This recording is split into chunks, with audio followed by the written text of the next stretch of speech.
মিরাজের রাতে আমাদের প্রিয় নবীজি হযরত মুহাম্মদ সাল্লাল্লাহু আলাইহি ওয়াসাল্লাম যখন হযরত জিবরাইল আলাইহিস সালামের সাথে হাঁটছিলেন, তখন হৃদয় জুড়ানো সুঘ্রাণ পাচ্ছিলেন। কি মন মাতানো একটা ঘ্রাণ! রাসূল সাল্লাল্লাহু আলাইহি ওয়াসাল্লাম অবাক হলেন এবং জিবরাইল আলাইহিস সালামকে জিজ্ঞেস করলেন, হে জিবরাইল, আমি নাকে কিসের সুঘ্রাণ অনুভব করছি?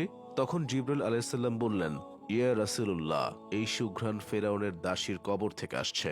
মহানবী সাল্লাল্লাহু আলাইহি ওয়াসাল্লাম তখন জিবরাইল আলাইহিস সালামকে জিজ্ঞেস করলেন, ফেরাউনের দাসীর কবর থেকে এমন সুঘ্রাণ আসার কি কারণ হে জিবরাইল? তখন জিবরাইল আলাইহিস সালাম বললেন, একদিন ফেরাউনের দাসী ফেরাউন কন্যার চুল আশ্রয় দিচ্ছিলেন। হঠাৎ তার হাত থেকে চিরুনি পড়ে গেল। চিরুনিটি তোলার সময় দাসী আনমনে বলে উঠলেন, বিসমিল্লাহ বা আল্লাহর নামে। তখন ফেরাউন কন্যা জিজ্ঞাসা করল, এই কথা দ্বারা তুমি আমার পিতাকে বুঝিয়েছ নিশ্চয়ই? দাসী উত্তর দিলেন, না, আমি বলেছি আল্লাহ, যিনি আমার প্রভু, তোমার বাবার প্রভু, জান্নাতের প্রভু, সারা জাহানের প্রভু। ফেরাউন কন্যা বলল, তুমি যা বলেছ তা কি আমি আমার পিতাকে জানাবো? নির্ভয়ে দাসী উত্তর দিলেন, হ্যাঁ, জানাও। কথাটি যখন জালিমদের মধ্যে নিকৃষ্ট জালিম ফেরাউনের কানে গেল, তখন সে দাসীকে দরবারে তলব করল। দাসী তার দরবারে গেলেন। তখন ফেরাউন তার উপদেষ্টাদের সাথে তার দরবারে বসা ছিল। তাচ্ছিল্যের সুরে সে দাসীকে জিজ্ঞেস করল, হে আমার দাসী, তোমার প্রভুকে? সাথে সাথে দাসীর নির্লিপ্ত উত্তর, আল্লাহ, তিনি আমার প্রভু এবং তোমারও প্রভু। দাসীর এমন উত্তর শুনে ফেরাউন ক্রোধ মাখানো অট্টহাসিতে ফেটে পড়ল এবং বলল, যাও, বাড়ি যাও। পরদিন ফেরাউন সেই দাসী এবং তার সন্তানদের দরবারে হাজির করার জন্য রক্ষীদের পাঠালো।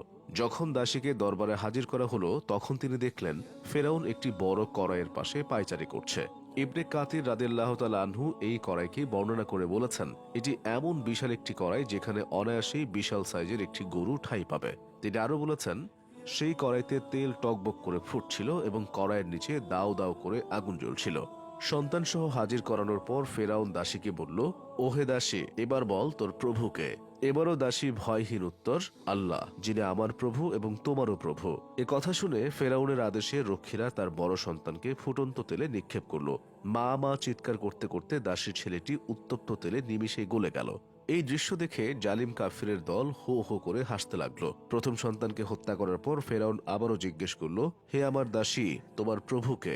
দাসী আবারও বললেন, আল্লাহ। এই কথা বলার সাথে সাথে রক্ষীরা অন্য সন্তানকেও ফুটন্ত তেলে নিক্ষেপ করল। সাথে সাথে সেও সিদ্ধ হয়ে তেলের সাথে মিলিয়ে গেল। তারপর ফেরাউন আবারও জানতে চাইল, তোমার প্রভুকে? চোখের সামনে সদ্য দুই সন্তান হারানো দাসী একটুও বিচলিত না হয়ে আবারও উত্তর দিলেন, আল্লাহ, যিনি আমারও প্রভু, তোরও প্রভু। এবার রক্ষীরা দাসীর দুধের শিশুটিকে তেলে নিক্ষেপ করার জন্য ঝুলিয়ে রাখলো। ঠিক তখনই দেখা গেল আল্লাহর কুদরত। ছোট্ট শিশুটি বলে উঠল, চিন্তা করো না মা, আমরা জান্নাতে আছি।